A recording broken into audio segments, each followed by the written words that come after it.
People have always been intrigued and mystified by mountains, especially by the tallest mountains on Earth. They have lured people to their summits throughout history and have claimed the lives of many explorers who have dared such feats. Have you ever stopped to think just how these massive and steep formations of rock came to be, or how billions of tons of Earth crust could be pushed and jutted skyward by seemingly nothing at all? Well, today I'm here to tell you and explain to you just how exactly Earth's natural forces and processes can create what we know as mountains. My name is Keaton Walker, and I'm currently pursuing my bachelor's degree in general studies, where I've been able to take upper level geology classes and studied and acquired knowledge of the geological forces and processes that I'm going to be talking about to you today. And in this presentation, I've compiled research and information from the National Geographic Encyclopedia, the United States Geological Survey, the New Zealand Geological Survey, as well as an article written by Becky Oskin, who is a science reporter who has a master's degree in geology from Caltech, and I used her article off of livescience.com. So to start, I will be explaining plate tectonics and how the forces and processes behind plate tectonics actually go into and coincide with how mountains are formed and created. So to begin with, we obviously need to know what plate tectonics are and exactly how they work and operate. So there are 9 major plates with 13 subplates on the Earth's surface, and these plates are roughly broken down by the continents and oceans that we see on the Earth's surface. And the 9 major plates are the North American, the Pacific, Eurasian, African, Indo-Australian, Indian, South American, and Antarctic plates. Now these plates can be continental or oceanic. So tectonic plates actually sit on top of what is known as the lithosphere. And underneath, in this lithosphere area, we have rock that has been melted and is in a form of a viscous liquid type material. And so as that material is heated and cooled, it convects in a cycle where we have cooler rock sinking, and then where it is warmed again and convecting back up. And in that continuous cycle of convection is basically what drives the movement of the plates on the Earth's surface that sit on top of this layer. And a good way to think about this is picturing a boiling pot of water on a stovetop, and it's the same action there as where we have cooler water sinking down, becoming heated, and then moving and convecting back up top, where it then cools and sinks and is in that continuous cycle. It's the same thing that happens in the lithosphere, and that convecting cycle again is what drives the movement of the plates on the Earth's surface. So as you can see in this diagram on my slide, the lower mantle's continuous convection cycle is what creates the overall movement of these plates and that lie on top of this viscous layer. And as these plates move and separated, they create boundaries, or what is known as margins. There are 3 different types of margins. We have convergent margins, divergent margins, and transfer margins. So convergent margins are where we have 2 plates boundaries that are coming together and pushing into one another. And these plate boundaries is where we see a lot of mountain formation, mainly fold mountains. So the second type is divergent mountains. Divergent mountains is basically the opposite of convergent mountains, where we have 2 plates, instead of colliding to one another, they're going in opposite directions and moving apart from one another. And in these areas we see a lot of volcanic activity.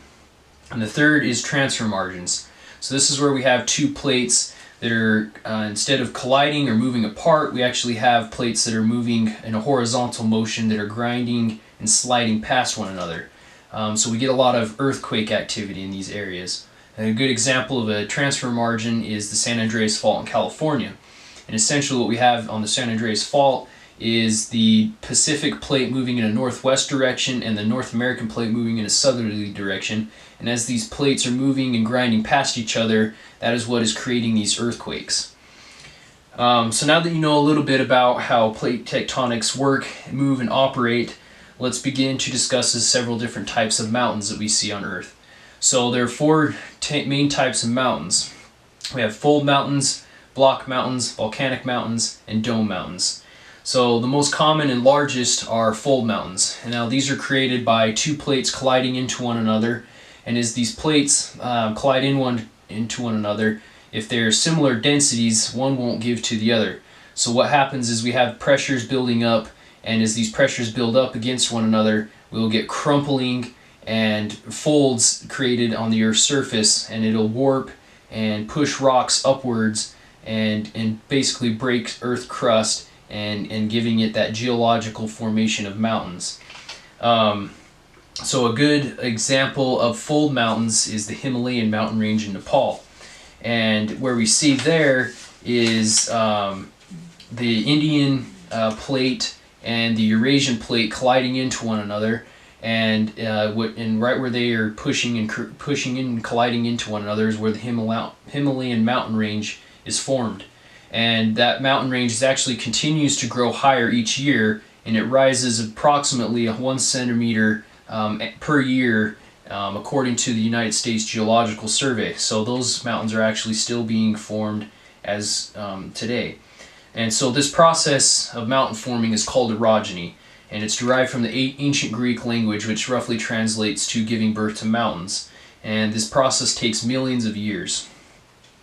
So a good way to think about fold mountains and how they are formed is by taking a rug, and if you take that rug and lay it flat and push one edge and continue to push along that edge, you'll notice that the rug will begin to crumple and fold upon itself. And that's essentially what's happening with that plate. As it moves against the other one, it begins to fold and create folds and ridges on the Earth's surface, creating those mountains.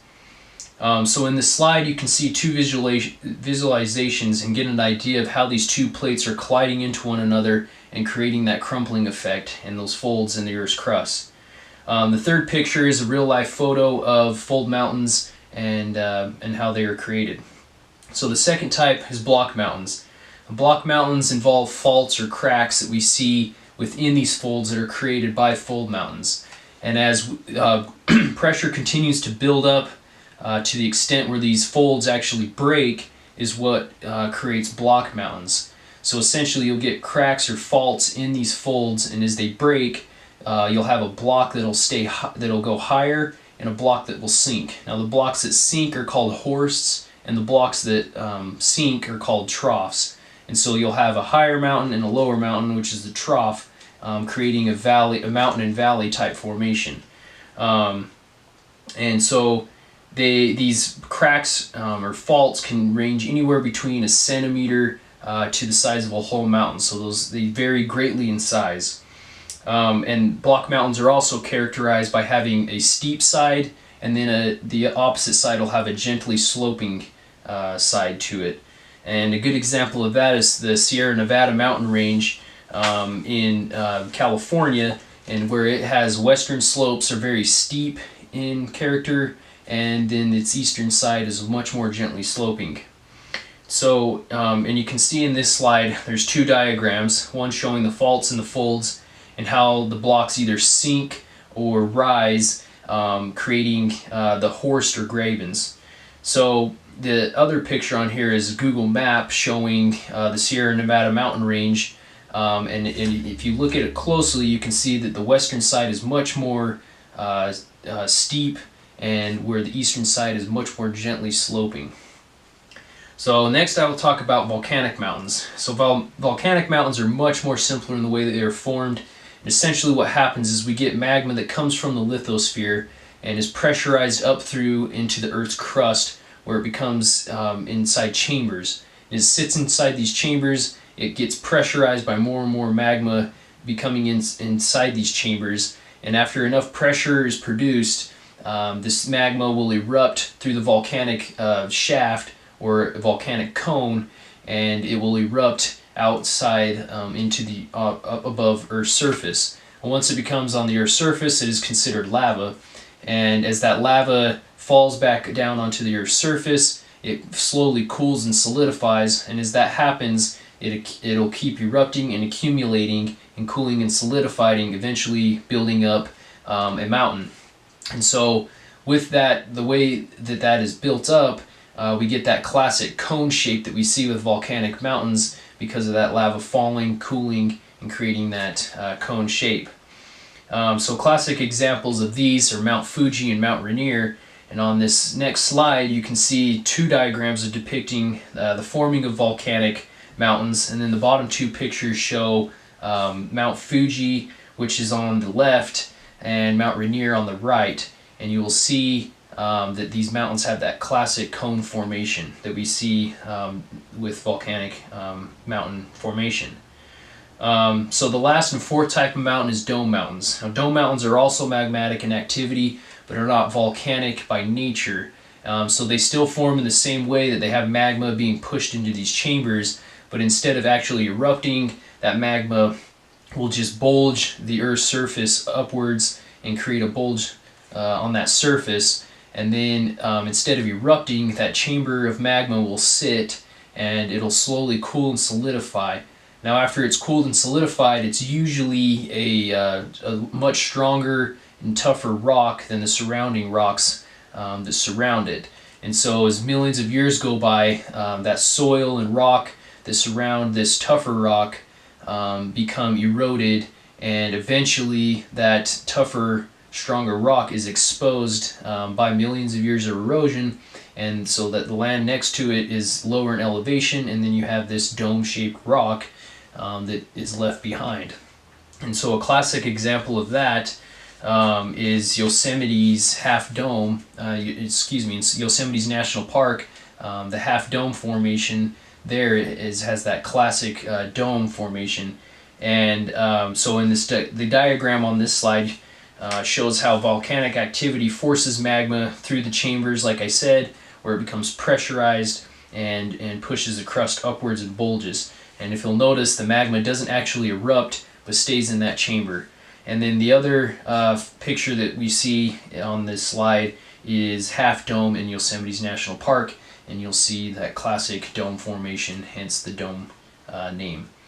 So in conclusion, to conclude this presentation, I've explained the processes by which plate tectonics work, and have described how the different types of mountains are formed, and with the forces behind plate tectonics.